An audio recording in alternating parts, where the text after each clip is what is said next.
And I'm very happy to introduce our next speaker, Jeff Gustafson from Chevron New Energies. Listen, achieving a low-carbon future is really going to require collaboration and cooperation from across the energy value chain. That includes a serious role for established large energy majors with the expertise and the capital that they can bring in order to foster the kind of innovation that we're going to need going forward. So I'm very happy to talk and to have Jeff to talk a little bit about, what are the keys to lowering the cost and risks of promising new solution, and what does innovation look like from within some of these large energy companies. So Jeff, maybe we could start with that. Earlier today we heard from Greg Jackson talking a little bit about things like electrification and the role for newcomers in creating a transition. What's the role for large established energy companies, and what's Chevron doing in this space? Yeah, first, thanks for having me. And I saw Greg's talk. I agreed with almost everything that he said. So I'm responsible for Chevron New Energies. This is a relatively new organization we formed 3 years ago, based on really decades of work in this space, and these are our set of lower carbon businesses.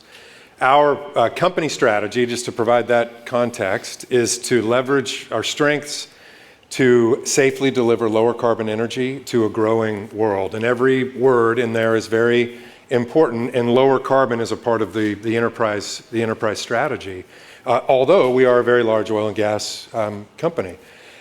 There's two pieces to the lower carbon strategy. One is to do everything we can to lower the carbon intensity associated with our oil and gas operations. There's actually a lot of carbon associated with just producing oil and gas. So we're focused on that. The other part of the strategy is to grow new low carbon businesses and solutions. And we look for solutions that work, that are of a reasonable cost, that balance, reliability, affordability, and ever cleaner energy, and also sectors where we offer unique capabilities and skills. And Greg talked about exactly that. We're focused on, with that as the target, renewable fuels, carbon capture, utilization, and storage. There's been some mention of that today. Hydrogen, mention of that so far today. Carbon offsets, which are a part of the overall net zero journey, and then some emerging technologies such as geothermal.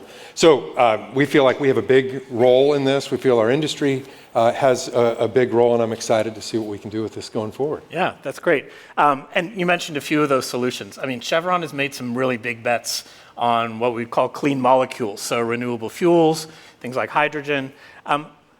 Following on that conversation about electrification and pure electrification versus the role of clean molecules, or in conjunction with the role of clean molecules, how do you see the role of fuels, whether clean fuels or indeed fossil fuels, playing in the transition? Yeah, so our view is it's going to take every solution that's out there. This is a huge challenge. The energy system is massive, beyond massive, almost hard to comprehend. It takes decades to make even small shifts in the overall energy system. We've seen that in the history, and we think we'll see that going forward. So you need every solution on the table. We're leaning in hard into these new areas. We've spent over $6 billion just in the last 3 years, so about $2 billion a year, growing renewable fuels business, starting to grow a CCUS, a hydrogen, and some of these other emerging businesses. So we're not sitting still. That's 10 to 15% of our total cash budget, which is not the majority of our cash budget, being a large energy company, but it's a very significant amount of money in absolute terms, and there's more to come. But we think there's a role for both electrons and molecules. We need to continue with electrification. We're a big believer in electrification. We're doing everything we can to electrify our oil and gas operations. In some parts of our asset base, that's easier to do. In other parts, that's very difficult to do and won't be cost effective to do for a very long time, if not ever. And that's where the molecules come in. There are sectors of the economy which will just be difficult to electrify. One of the speakers earlier, actually it was Vijay that said he wrote a paper on maybe we should be challenging that. I agree with that. Some emerging nuclear technologies could change, electrifying high heat, hard to abate sectors, but it will take decades, our view, in order to get there economically. So molecules for heavy duty transportation, not light duty transportation, that's electrify, electrify, electrify. But trucks, trains, planes, ships, these are sectors of the transportation economy that are very difficult to electrify. Steel, cement, heavy industry, anywhere you need high heat and you need very reliable energy sources 24/7, those are areas where molecules like hydrogen, like traditional fuels, but with CCUS, renewable fuels will continue to be a big part of this. Great. You brought up CCUS. Clearly, Chevron has continued to make investments, as you said, in traditional fuels, some big acquisitions happening last year. How do you see sort of CCUS developing as a technology?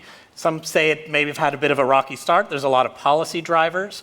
How do you sort of see that fitting into your strategy and how, when you think about sort of continuing the fossil fuel business again? Yeah, and to run through the list, of the couple of billion we've been spending a year, we're already the second largest bio-based diesel producer in the United States.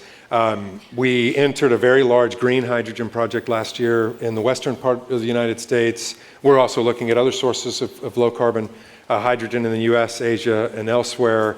There are more investments to come, but CCUS is one of those areas we think this is critical on the path to net zero. It's hard to find a scenario where you get even close to net zero without having CCUS being a part of that equation. It's not the entire equation, but 1, 2, 3, 5 billion tons of capture and storage in 2040 or 2050, why wouldn't we try to do that if we can do it safely and reliably? And we think we can. CCUS is a technology that goes back decades. It works. It actually works at a much lower cost than some of the other solutions that are out there. And we see the promise to continue to invest in the capture technology and build large CCUS hubs of scale to lower that cost even further. So we think that has to be a part of the equation. And then there are other emerging technologies associated with CCUS, direct air capture. Capturing it's one thing. What do we do with the CO2 once we've captured it? You can't use it all for fuels or other uses. We'll have to sequester some of it permanently, and that's where CCUS comes into play. So how do we make that happen? I mean, I'm thinking about some of the barriers. Traditionally, CCUS has been difficult to scale because it's sort of seen as an additional cost that only reduces carbon. So there has to be that incentivization, right? Whether it's policy-based, whether it's carbon markets, to get CCUS out of the ground. Some of it's come out of U.S. policy. A lot of talks about things like 45Q and some pretty obscure rulemaking that can make a big difference when it comes to CCS. How do you see that happening? Yeah, so two big enablers. I mentioned one of them, technology, lowering the cost of capture. Already you can see high concentrated CO2 streams being able to capture, transport, and store. If you're close to the right geology, at less than $50 a ton, you can get it even lower than that over time with the right technology. And there are obviously lower concentrated streams that need more advancement in technology to get the cost to within a reasonable range, call it $150 a ton or less. That's one. The other big one's policy. Companies are not going to continue to invest in the technology if they can't see a return on those investments. We won't invest in large-scale hubs, and when I say we, Chevron and others, if we can't connect with customers who see the value in paying us to provide CCUS services, and we see the return in providing those services to the customers. So that starts with policy. You've seen some very promising early steps in the US, so this can happen quickly with the passage of the Inflation Reduction Act and 45Q, which is directed at CCUS, provides an incentive to capture and store CO2 permanently. That's the starting point. It's just a starting point. Now working through the details, and we're seeing this on the hydrogen side of the IRA, is very, very important. And then getting down to the community level. Okay, now I'm going to build a large-scale CCUS storage facility. onshore or offshore? How do you get the community support for that to actually put steel in the ground? So there's still a long way to go, but technology and policy, we need to continue to see both of those advance. Great. Well, let's dig a little bit deeper into the policy side, specifically in the U.S. Obviously, the IRA has been game-changing in terms of, seeing such aggressive industrial policy out of the U.S. has been bringing so much capital into some of these sectors. One of them that you mentioned was hydrogen, for example. These new hydrogen hubs, and again, another bit of rulemaking around 45V, I think that has been making a big difference into whether big capital outlays get made or not around hydrogen. Can you talk a little bit deeper around the policy environment inside the US? And I think a lot of people are wondering, how sticky is that going to be in such a big election year? Yeah, no, it's a great point. A barrier or a big enabler is policy. A barrier is politics. And this is very complicated. I talked about the national versus local politics and the reality there. We deal with that in all of our businesses everywhere around the world. Policies between governments.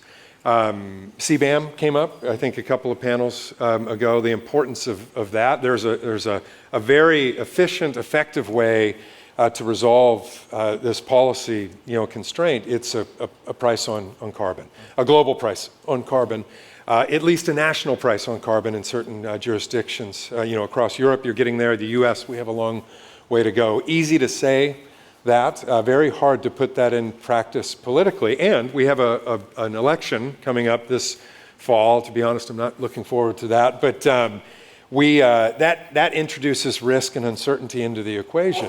Who will be successful in that election, and what will they do in terms of carbon policy? And you hear views on both sides. That slows investment by the private sector. You mentioned hydrogen. Just to talk a little bit about that, I'm a big believer in hydrogen for very specific sectors of the economy. Hydrogen's kind of either a love or a hate story. It's somewhere in between. There are certain sectors where you do not have many other options. You don't have large electrification options. You don't have maybe nuclear options. You don't have renewable power. Your options are limited, and your needs for low carbon molecules are very great. That's where hydrogen will come into bear. Heavy duty transport is one of those areas, particularly trucking and rail and shipping. Also some power applications in parts of the world. But the policy, 45V and others to support that is very, very important, because low carbon hydrogen is very expensive compared to substitutions today. And there's not really a low or green hydrogen supply chain globally. So we talk about it playing such an important role, but we got a lot of things to scale up before it's really... Correct, and it's the entire energy system. You're not converting, adding CCUS, running a renewable fuels, refinery using different feedstocks is just one piece in the energy value chain. Hydrogen is changing all of the pieces in the chain, and so it takes the production, the transport, and also getting a customer to switch to use that, and using the technology to actually make that change. There's a lot more involved. Yeah. I think that whole question of sort of how do we keep popular support for the energy transition, how do we make sure that it does right by customers as we go into a big election year is going to be something that's really important. Maybe my last question before we go is, how do we make sure that the energy transition is top of mind for consumers, stays an important issue for the electorate? And what would you like to see, particularly in terms of how to sort of supercharge that process? Yeah, I think, and I really enjoyed Ms. Batista's comments. I mean, and I give her credit. I have a lot of respect and time for that. It starts, with that. We need that. We need that optimism and push and drive to move this forward. And we have more of that today than we have had, ever. But we have to balance that with some of the practical realities. And I'm not pouring cold water on what Ms. Batista or anyone is saying on this. We need the balance of the two. Yes, we need to move in this direction. The future of energy is lower carbon, no doubt. But how we get there, that balances, and another panelist earlier said, people and the planet at the same time. If we're not able to balance those two things, this just won't be sustainable, and it will happen on a lot longer time frame than we need it to happen. So. Yeah. I think that's one thing that's always very interesting to hear. It's that actually the fastest modeled energy transitions still include at least some kind of role for clean molecules and clean fossil fuels.